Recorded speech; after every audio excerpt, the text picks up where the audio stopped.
નમસ્કાર વિદ્યાર્થી મિત્રો, ધોરણ 11 ફિઝિક્સમાં ઓલરેડી આપણે પુનરાવર્તન એ કરી રહ્યા છે.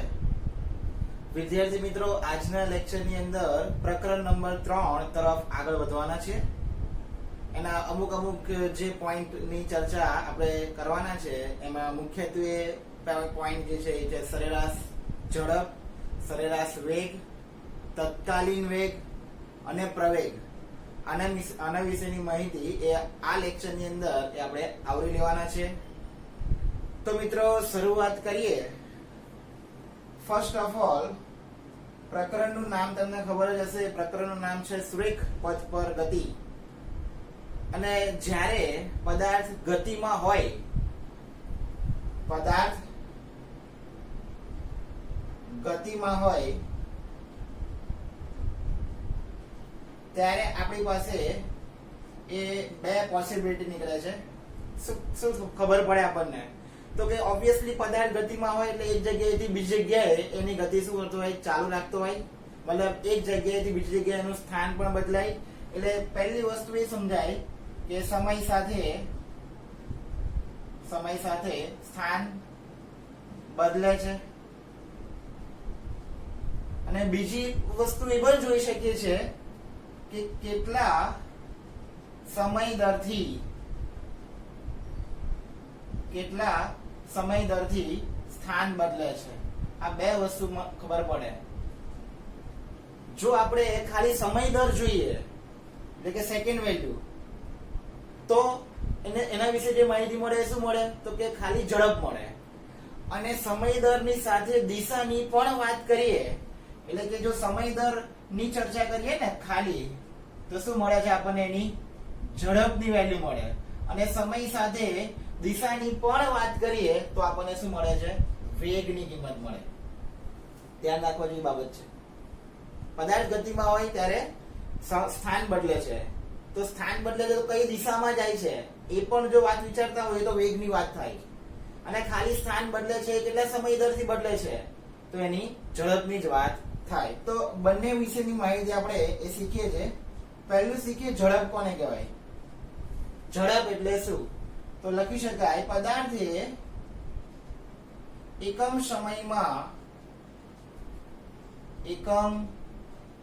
સમયમાં કાપેલા અંતરને એ શું કહેવામાં આવે છે? ઝડપ કહે છે. પદાર્થે એકમ સમયમાં કાપેલા અંતરને એ ઝડપ કહે છે. ઇક્વેશન બનાવવું હોય તો ઝડપ બરાબર અંતર ભાગ્યા સમય. ઝડપ બરાબર અંતર ભાગ્યા સમય. આ ઇક્વેશન પરથી ખાલી પદાર્થ કેટલા સમય દરથી સ્થાન બદલે છે એ જ માહિતી મળે. એટલા માટે આની દિશા સાથે કોઈ લેવા દેવા નથી. તેથી તે કેવી રાશિ છે? અદિશ રાશિ છે. ખાસ સમજો. ક્લિયર? નેક્સ્ટ, તો એક બીજો પોઈન્ટ પણ તમે શીખો છો જેને કહો છો સરેરાશ ઝડપ. પ્રશ્ન થાય કે સરેરાશ ઝડપ કોને કહેવાય અને આ બંનેમાં ફરક શું? ઝડપ અને સરેરાશ ઝડપમાં. તો હમણાં તમે વ્યાખ્યા સમજશો ને એટલે તમને ક્લિયર ખબર પડી જશે. પદાર્થની કુલ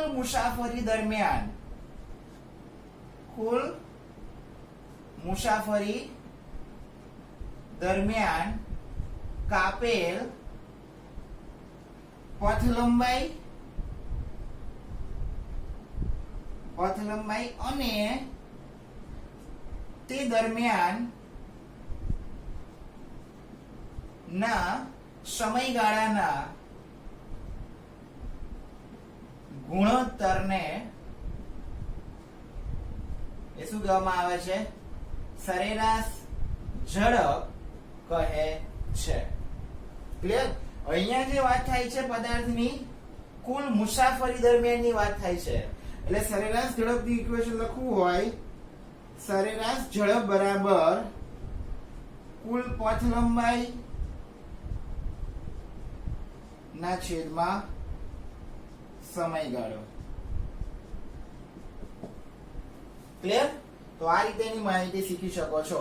આનો એકચ્યુઅલ મીનિંગ સમજવો હોય ને તો માની લો કે તમે 50 કિલોમીટરની મુસાફરી કરી છે અને એ મુસાફરી દરમિયાન તમે કોઈ પણ વાહનમાં જશો તો જરૂરી એવું નથી કે તમે જે વાહનમાં ઘરેથી નીકળ્યા એ જ સ્પીડથી એટલી જ ઝડપથી તમે ત્યાં સુધી પહોંચી શકશો. જરૂરી નથી, કમ્પલસરી શક્ય જ નથી.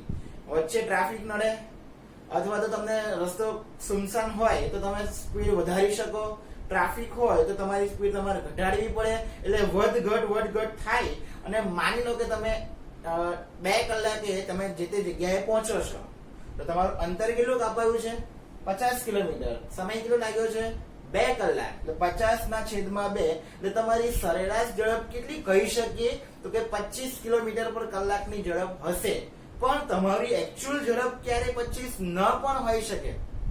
સમજાય? તમે 2 કિલોમીટર અંતર કાપ્યું, તમને રસ્તો એકદમ ખુલ્લો મળ્યો છે તો તમે 40-50 કિલોમીટર પર કલાકની સ્પીડ પર પણ જાઓ છો. વચ્ચે ટ્રાફિક મળ્યો તો તમારી 50 થી 10, 20, 15 ની સ્પીડ પણ તમારી આવી શકે છે. તો જરૂરી નથી કે દરેક વખતે સ્પીડ. તો આ એકચ્યુઅલ બંને વચ્ચેની સરેરાશ જાણવી હોય ને તો એના માટે તમારે સરેરાશ ઝડપ શોધવી પડે. નેક્સ્ટ, હવે આ પણ કેવી રાશિ છે? અદિશ રાશિ જ છે. સરેરાશ ઝડપ બે પણ કેવી રાશિ છે? અદિશ રાશિ જ છે. એને પણ દિશાની જરૂર નથી. કોઈ પણ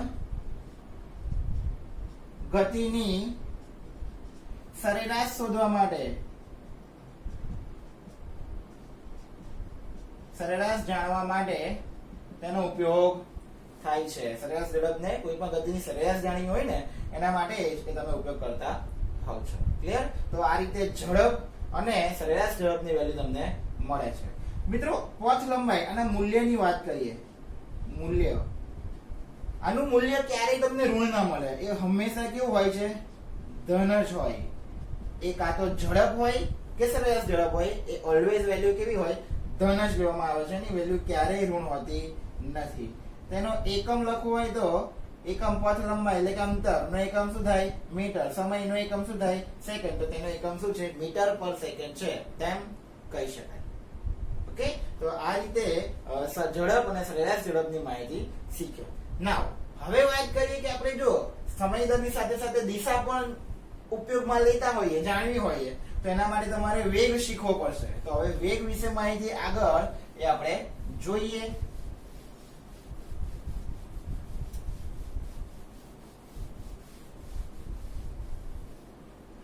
તો નાવ નેક્સ્ટ પોઈન્ટ લઈએ છીએ છે વેગ. વેગ કોને કહેવાય? તો વેગ એટલે પદાર્થે એકમ સમયમાં કરેલા સ્થાનાંતરને શું કહેવામાં આવે છે? વેગ કહે છે. સ્થાનાંતર એટલે સ્થાનના થતો ફેરફાર. સ્થાનમાં કેટલો ફેરફાર કરે છે એની, એટલે કે એના સમય દર સાથે એની દિશાની પણ માહિતી એ તમારે આપવી પડે. નેક્સ્ટ, તો વેગનું સમીકરણ બનાવવું હોય તો વેગ બરાબર સ્થાનાંતર ના છેદમાં સમય. ક્લિયર છે? નાવ આ સમીકરણની અંદર સ્થાનાંતર જે છે એ કેવી રાશિ છે? સદિશ રાશિ છે. અને સદિશ મતલબ કે વેગ પણ કેવી રાશિ થઈ જશે? તો તે સદિશ રાશિ છે. સદિશ રાશિ મતલબ એને મૂલ્ય ઉપરાંત દિશાની પણ એ જરૂર પડે છે. નેક્સ્ટ, હવે આના પરથી તમારે સરેરાશ વેગ શોધવો હોય તો સરેરાશ વેગ સમજો ધ્યાનપૂર્વક. પદાર્થે કુલ મુસાફરી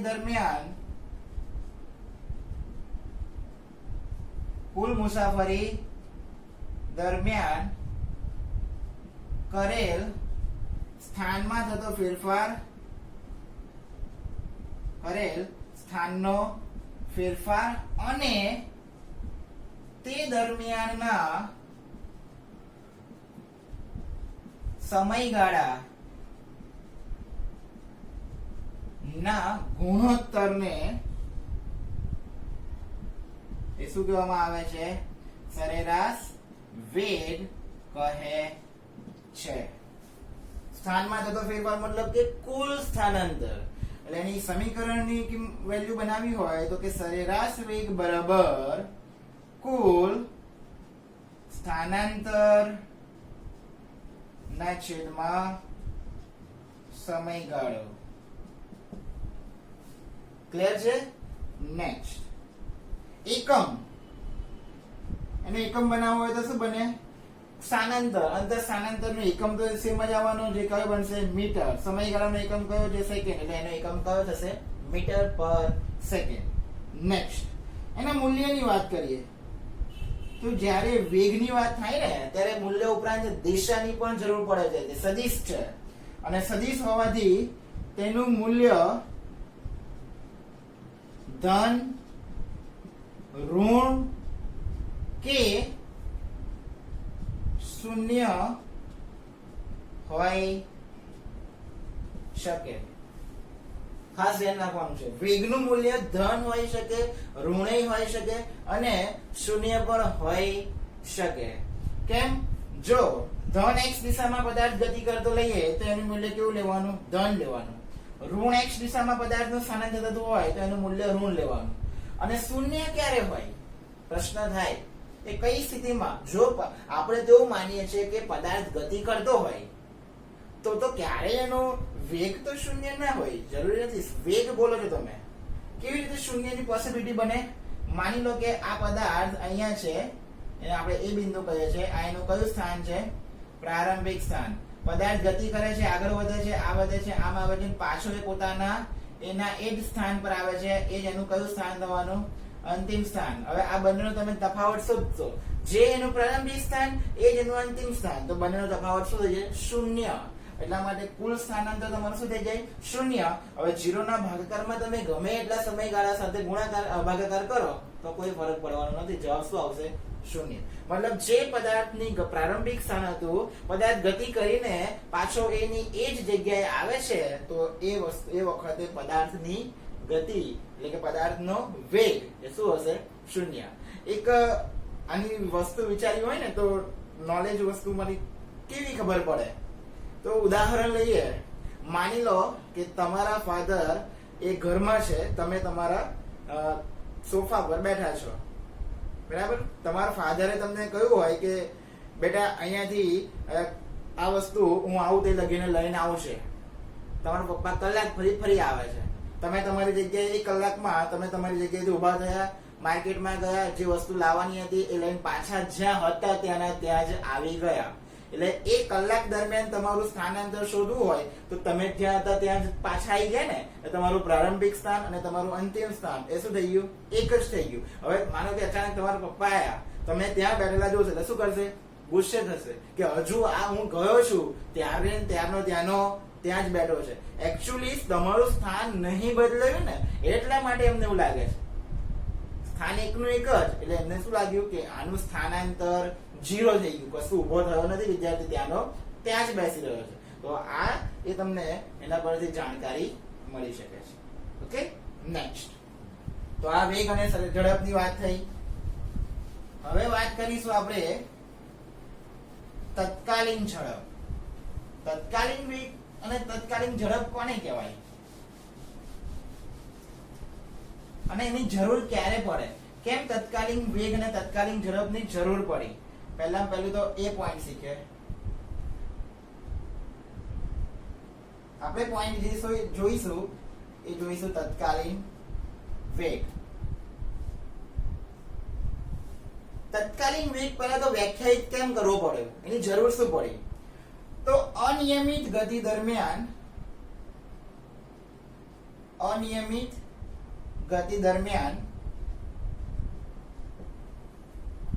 પદાર્થના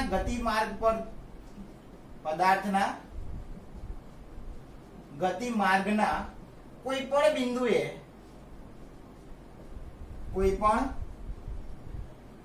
બિંદુએ તેનો વેગ અને તેની દિશા જાણી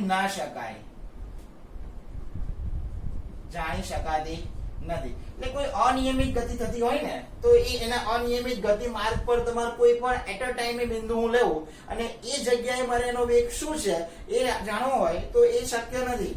તો તેના માટે તત્કાલીન વેગ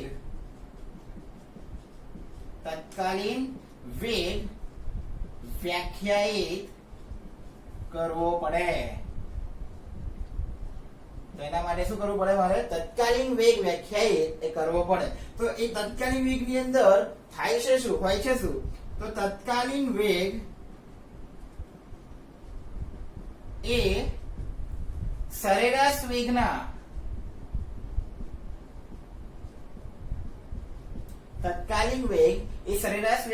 અતિ સૂક્ષ્મ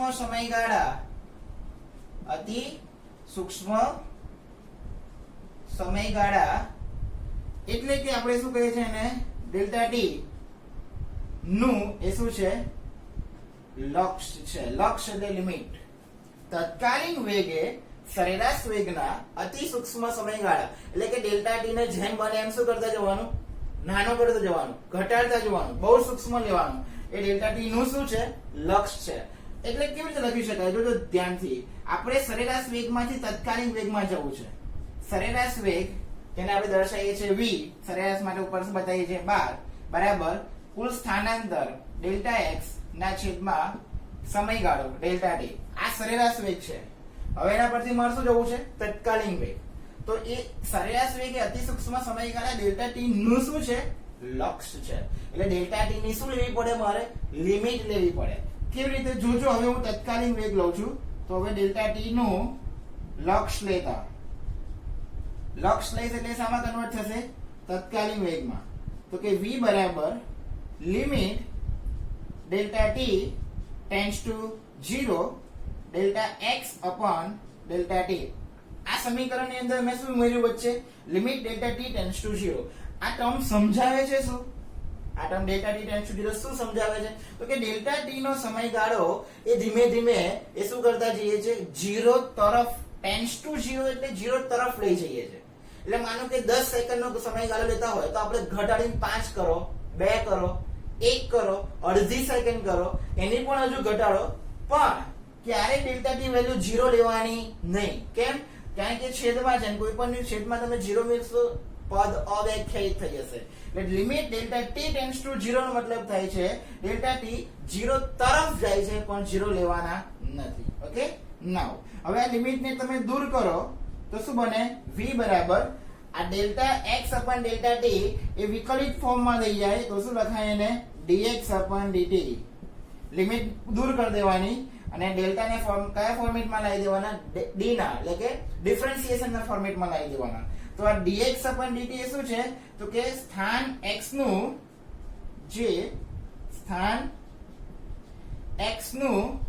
સમય t ની સાપેક્ષે વિકલન ફળ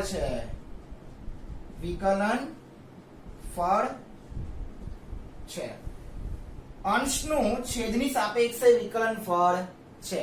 કોઈ પણ વેલ્યુ, આ તો અત્યારે x અને t ના ફોર્મેટમાં સમજાયું છે, આગળ v અને t ના ફોર્મેટમાં પણ આગળ ઇક્વેશનો આવે છે. એટલે v બરાબર dx dt શું ઇન્ડિકેટ કરે છે?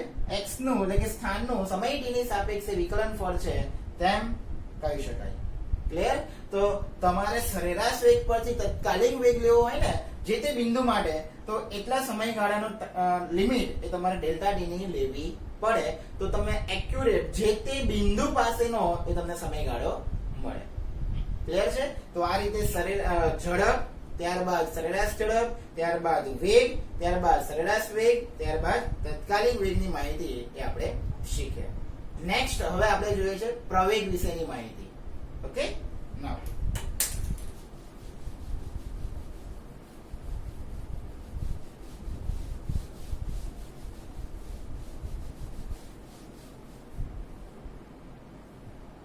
નેક્સ્ટ પોઈન્ટ જોઈએ છે પ્રવેગ. પ્રવેગ કોને કહેવાય? વ્યાખ્યા જોવાની પહેલા તો પ્રવેગની વ્યાખ્યા શું થાય? પદાર્થના વેગમાં થતા ફેરફારને વેગમાં થતા ફેરફારના સમય દરને એ શું કહેવામાં આવે છે? પ્રવેગ કહે છે. પદાર્થના વેગમાં થતા ફેરફારના સમય દરને એ શું કહેવામાં આવે છે? પ્રવેગ તરીકે ઓળખવામાં આવે છે. તો એનું સમીકરણ લખવું હોય તો કે પ્રવેગ બરાબર વેગમાં થતો ફેરફાર ના છેદમાં સમયગાળો. ઓકે, તો આ રીતે તમે એની માહિતી મેળવી શકો છો. વેગમાં થતો ફેરફાર. મિત્રો જ્યારે ફેરફાર શોધતા હોય ને ત્યારે અંતિમ વેગમાંથી પ્રારંભિક વેગ તમારે શું કરવો પડે? બાદ કરવો પડે. એટલે એની કોઈ માહિતી લખીએ તો કે ધારો કે t1 સમયે પદાર્થનો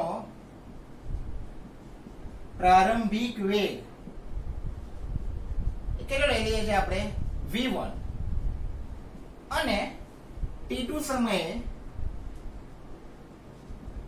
પદાર્થનો અંતિમ વેગ એ શું લઈ લઈએ છીએ આપણે? v2 હોય તો t1 સમયે પ્રારંભિક વેગ v1, t2 સમયે અંતિમ વેગ v2 હોય તો આપણે એના કઈ વેલ્યુ શોધવી છે? પ્રવેગ બરાબર વેગનો ફેરફાર, મતલબ કે શું લેવું પડે તમારે? અંતિમ વેગ માઈનસ પ્રારંભિક વેગ છેદમાં અંતિમ સમય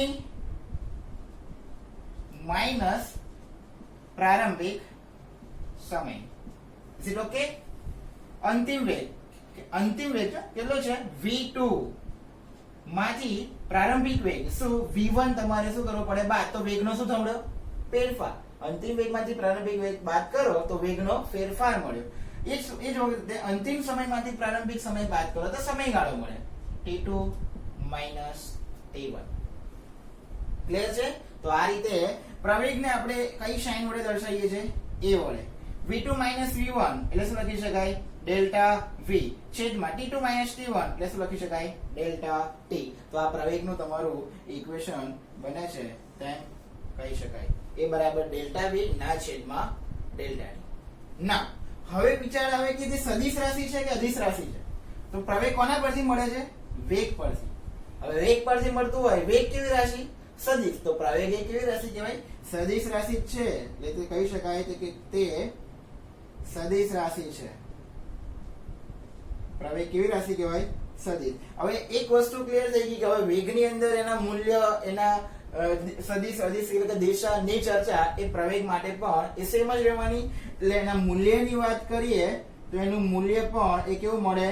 ધન, ઋણ કે શૂન્ય એ હોઈ શકે. આનું મૂલ્ય પણ ધન, ઋણ કે શૂન્ય એ હોઈ શકે. Is it okay? Now sorry, than after એના એકમની વાત કરીએ. એકમ.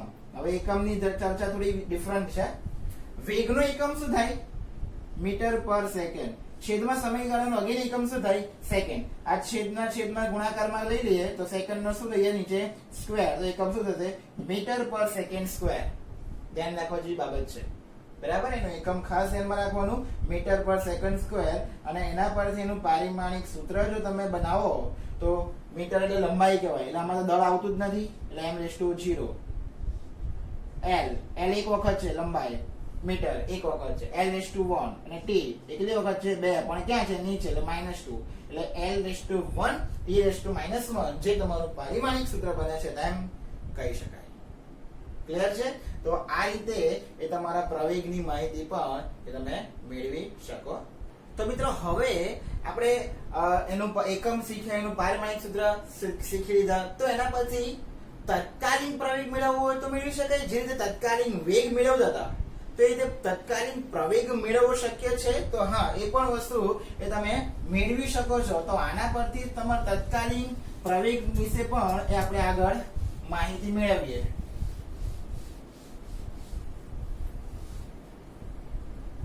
પોઈન્ટ નેક્સ્ટ વિચારીએ તત્કાલીન પ્રવેગ.